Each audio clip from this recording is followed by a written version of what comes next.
Welcome back to the second episode of Theatre and Thoughts. My name's Connor Strange. I'm the host of this podcast, and it's great to be back on the second episode. So, last time, on the first episode, we talked about my mental health and where I'd got up to as far as 2017, where I moved back to Wales from England. So that's where we're going to resume things off from. So let's fast forward 3 years later to 2017. I decided to move back to Wales, and I volunteered with the local theatre company to build up some experience in technical theatre. I built up some experience in sound, lighting and stage management, having worked on 2 successful productions as lighting desk operator and assistant stage manager. Now, these experiences definitely served me really well to help build up some experiences, a little bit of a portfolio of work. But let's talk about something else. So, a year later, in 2018, around that time, about September, I believe it was, I decided to start volunteering with Time to Change Wales. They are the first national campaign in Wales to end the stigma and discrimination faced by people with mental health problems. Now, as someone who has mental health problems and has faced stigma and discrimination, I felt that it was the right thing to do to speak out about my experiences. Now, my journey with Time to Change Wales started when I signed up to take part in their training course to be a Time to Change Wales champion. This is 2 days of learning about the campaign and how to deliver an anti-stigma talk effectively, which really helped to develop my public speaking skills. I got a bit rusty at it and lost a bit of confidence, but I felt really confident to be able to speak in crowds, and as a result of volunteering, I've had the opportunity to deliver anti-stigma talks at organisations and groups across South Wales, including at the Suicide and Self-Harm Prevention Workshop, which was organised by Public Health Wales in Swansea. In addition, I've spoken at Singleton Hospital, the YMCA Swansea, and Cardiff University. And I've also spoken on a BBC Wales live programme about my experiences of being bullied and discriminated against. I've also talked virtually to some staff at St David's Catholic Sixth Form College in Cardiff about my story. Nowadays, we can't do any of that kind of stuff, so it's all virtual, which in this sort of pandemic, we're all used to using Zoom and Microsoft Teams by now, I'm sure.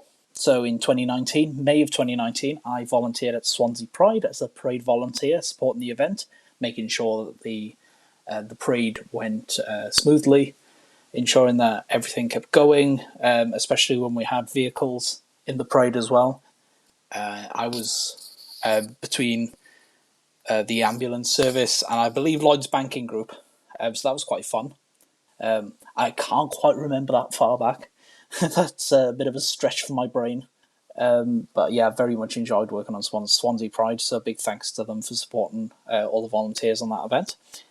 Also, I had the opportunity to volunteer at the Insomnia Gaming Festival in Birmingham, which is one of the biggest gaming events in the country, which had some notable YouTubers like Call Me Kevin and Will N.E.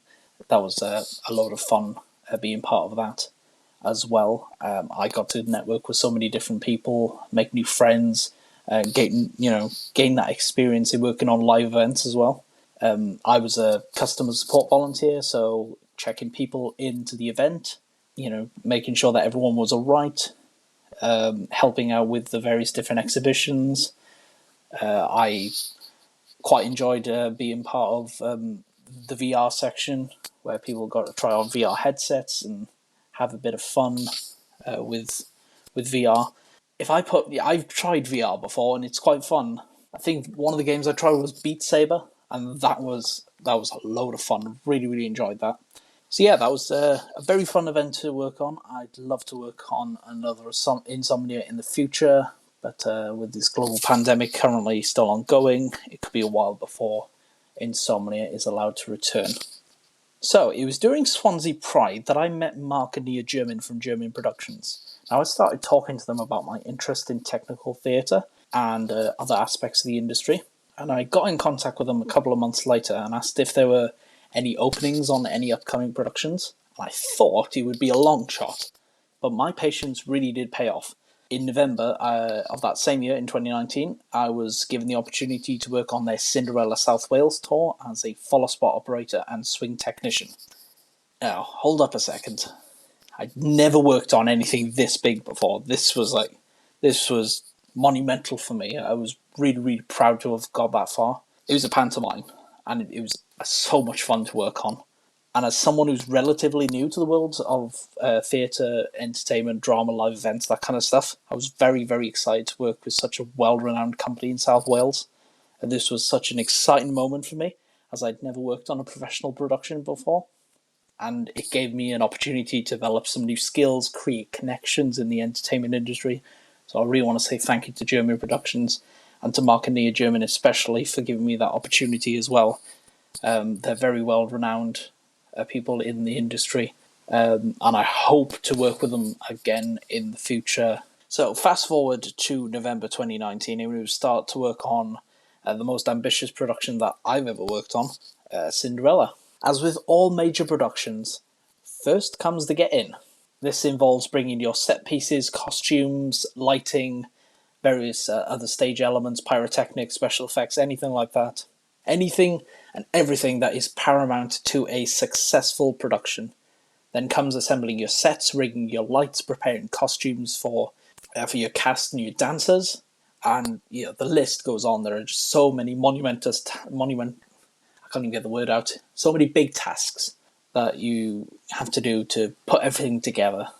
I could be here all day talking about this. And over the course of the next few episodes, we're going to be getting some live events and theatre industry professionals onto the podcast, talking about their lives, their experiences, what they have to bring to the theatre industry. I'm very excited to. I'm not going to say anything just yet, so stick around over the course of the series to find out more information. Anyway, as with any production, you need a team, and I was very fortunate to work with an amazing team of people throughout my time working on Cinderella. Special thanks to everyone at Jermin Productions for being such a supportive company. I can think of a few people. Mark Jones, he was our production manager, an absolute legend. I couldn't think of a better production manager and company stage manager. My supervisor, Ollie, I've just had so many laughs on a production like that. It was great. You do have your laughs, but obviously you've got to knuckle down and get on with your work at hand and put on a show for the people. Now, earlier on, I mentioned a very, very important role that I had during the production, and I worked with another follow spot operator. And there's the term follow spot operator. For those that don't know, a follow spot operator operates a specialized stage lighting instrument known as follow spot. A follow spot is pretty much any lighting instrument manually controlled by an operator during the performance. Yeah, when somebody's moving around on stage, we follow them with a light. It'll be in our cue sheets and everything. Now, I worked alongside another follow spot operator where we both had to follow a professionally orchestrated cue sheet and following commands that were issued by stage management and lighting operations. All in all, the follow spot role is something that I'd never done before, but was a fascinating insight into the world of lighting. And technical theatre has such an important part to play in the running of pantomime. There are so many elements involved behind the scenes to ensure a pantomime can run successfully, and efficiently. These include lighting, stage management, sound, the musical team. Without any of these departments and the people working in them, a production could not exist. And all these elements work very much hand in hand, like parts in a car. Without one of these elements, the production would not work as efficiently, or not at all. I definitely have to pay tribute to the cast. Without the cast, well, you haven't got a production, have you? Technical theatre combined with a cast ensures that a production works successfully and delivers a fantastic performance to the general public. And the cast were just amazing. Really, really enjoyed working with them on the production.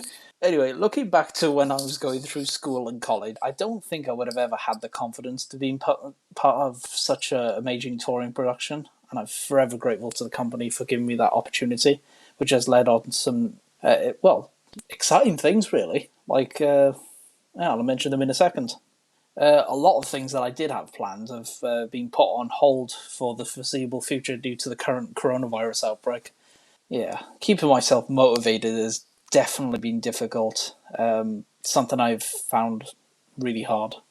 This crisis has definitely taken a toll on me personally, having lost 4 months worth of work in the blink of an eye. Feeling exceedingly anxious about the current situation, and all the people that we've lost to this virus has been horrible. And I just want to say a big thank you to everyone, that every key worker from every industry that are keeping our nation running, especially through a really unprecedented time in our country's history. From NHS workers to carers, police officers to supermarket workers, the list goes on. Thank you to everyone who's keeping our nation running. I take my hat off to you. That's me. That's me being thankful and grateful. I'm thankful that I'm here right now.